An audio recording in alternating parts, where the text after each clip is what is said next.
Hello viewers, welcome to my YouTube channel. आज हम बात करेंगे टाइफाइड फीवर के बारे में। टाइफाइड फीवर एक सिस्टमिक इन्फेक्शन है जो सल्मोनेला टाइफाई की वजह से होता है। इसमें प्रोलॉन्ग फीवर, एब्डोमेन पेन और सिस्टमिक कॉम्प्लिकेशन जाहिर होते हैं। इसका इंक्यूबेशन पीरियड 6 से 30 दिन है।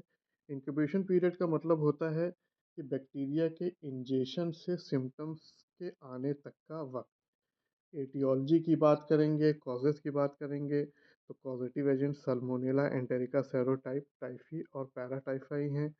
कॉन्टामिनेटेड फूड और वाटर से ट्रांसमिशन होता है, आप फीको ओरल रूट कह सकते हैं।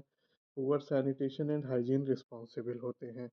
पैथोफिजियोलॉजी की बात करेंगे, तो पैथोफिजियोलॉजी में टाइफाइड फीवर तब होता है जब व्यक्ति एस टाइफाई या एस पैराटाइफाई से दूषित भोजन या पानी का सेवन करता है।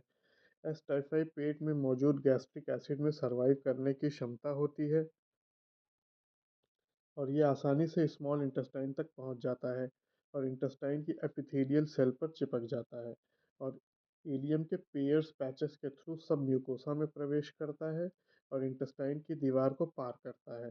इंटेस्टाइन की दीवार को पार करने के बाद ये बैक्टीरिया मैक्रोफेज के माध्यम से लीवर, स्प्लीन, बोन मैरो तक पहुंचता है और अपनी संख्या को, पॉपुलेशन को यहाँ पर बढ़ाता है, जिसकी वजह से सेकेंडरी बैक्टीरिया हो जाता है और इस कारण से पेशेंट को प्रोलॉन्ग फीवर की दिक्कत शुरू हो जाती है।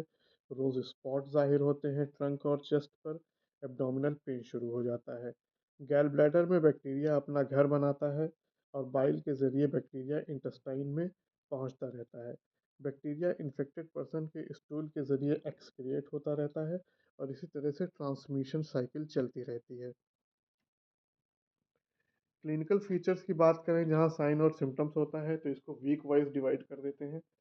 पहला वीक में पेशेंट को फीवर आता है जो कि स्टेप लैडर पैटर्न में आता है। अब यहाँ स्टेप लैडर पैटर्न का मतलब क्या होता है? स्टेप लैडर पैटर्न का मतलब ये होता है कि फीवर लो ग्रेड से स्टार्ट होता है और हर दिन थोड़ा थोड़ा बढ़ता है और पहला हफ्ता खत्म होते होते 39-40 डिग्री सेंटीग्रेड तक पहुंच जाता है। पेशेंट को थकावट लगती है, भूख नहीं लगती है। पेट के राइट लोअर क्वाड्रेंट में पेशेंट को पेन भी, डिस्कम्फर्ट भी महसूस होता है। वीक 2 में आते हैं, 8वें से 14वें दिन, तो हाई ग्रेड फीवर पेशेंट को रहता है 39 डिग्री सेंटीग्रेड या इससे भी ज़्यादा। चेस्ट पर रोज स्पॉट्स आते हैं। ये दूसरे हफ्ते में ट्रंक में, चेस्ट में, एब्डोमेन पर पिंकिश रेड कलर के मैक्यूलो पैपुलर रैश जाहिर होते हैं। पेशेंट को डायरिया की प्रॉब्लम होती है जो कि पी सूप की तरह स्टूल होता है। लीवर और स्प्लीन इनलार्ज हो जाते हैं। तीसरे हफ्ते की बात करेंगे, तो जो कि 15 से 21 दिन है, इसमें इसको टॉक्सिक फेज भी कहा जा सकता है। पेशेंट बहुत वीक हो जाता है। टाइफाइड इंकेफेलोपैथी का रिस्क रहता है। इलियम के पेयर्स पैचेस में इन्फ्लेमेशन की वजह से पेट में दर्द की शिकायत होती है। इंटेस्टाइनल परफोरेशन, पेरिटोनाइटिस का रिस्क बढ़ जाता है और इसके प्रोग्रेशन की वजह से सेप्टिसीमिया और मल्टी ऑर्गन डिसफेल्योर हो जाता है। इन्वेस्टिगेशन में basic investigation complete blood count है, जिसमें आपको ल्यूकोपेनिया मिलेगा, लो डब्ल्यूबीसी काउंट, अनीमिया मिलेगा।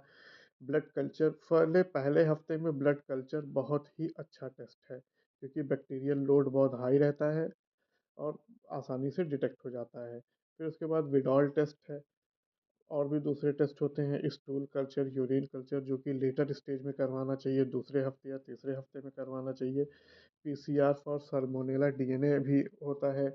इसमें पॉलीमरेज चेन रिएक्शन बोलते हैं इसको, और ये ब्लड में साल्मोनेला टाइफाइड डीएनए को डिटेक्ट करता है।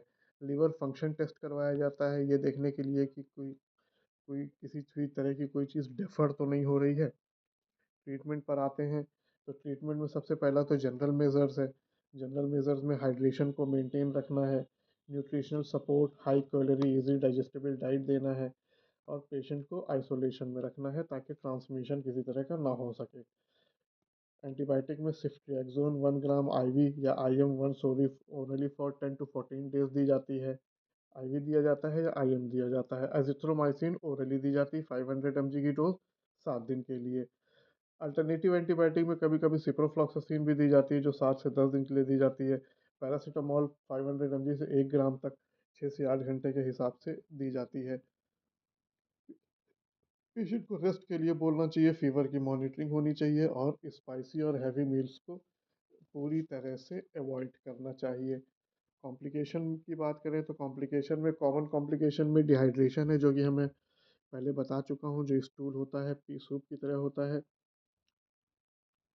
परसिस्टेंट डायरिया रहता है, सॉरी उल्टा बोल गया मैं, डिहाइड्रेशन रहता है और परसिस्टेंट डायरिया रहता है। परसिस्टेंट डायरिया जो है वो सूप के पी सूप की तरह उसका स्टूल होता है। सीवियर में इंटेस्टाइनल परफोरेशन और पेरिटोनाइटिस की शिकायत होती है, सेप्टिसीमिया होता है। स्टैंडर्ड प्रिस्क्रिप्शन में एजिथ्रोमाइसिन 500 mg ओरली 7 दिन के लिए दी जाती है। Old paracetamol 500 mg orally 6 to 8 hours बुखार के लिए दी जाती है। ओआरएस दिया जाता है हाइड्रेशन मेंटेन करने के लिए। और सिफ्लेक्सोन इंजेक्शन भी आईवी दिया जाता है 10 से 14 दिन के लिए। और आईवी सलाइन भी हाइड्रेशन को मेंटेन करने के लिए चढ़ाया जाता है। की पॉइंट्स पर आए तो टाइफाइड जो है वो कॉन्टामिनेटेड फूड और वाटर से फैलता है, तो हमें प्रिवेंशन पर फोकस करना चाहिए। ब्लड कल्चर सबसे अच्छा टेस्ट है इसके लिए, जो कि पहले हफ्ते में ही करवा लेना चाहिए। Early antibiotic treatment is crucial to prevent complication. Antibiotic पहले हफ्ते में ही स्टार्ट कर देने से बैक्टीरियल लोड घट जाता है और कॉम्प्लिकेशन के चांसेस भी बहुत हद तक घट जाते हैं।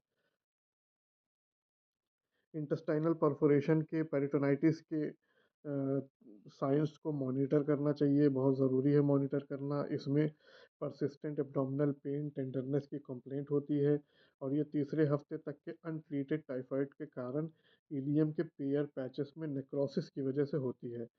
सिस्टमिक सेप्सिस होता है, जिसमें high grade fever, confusion, rapid heart rate, low blood pressure और अल्टर्ड सेंसोरियम की शिकायत होती है।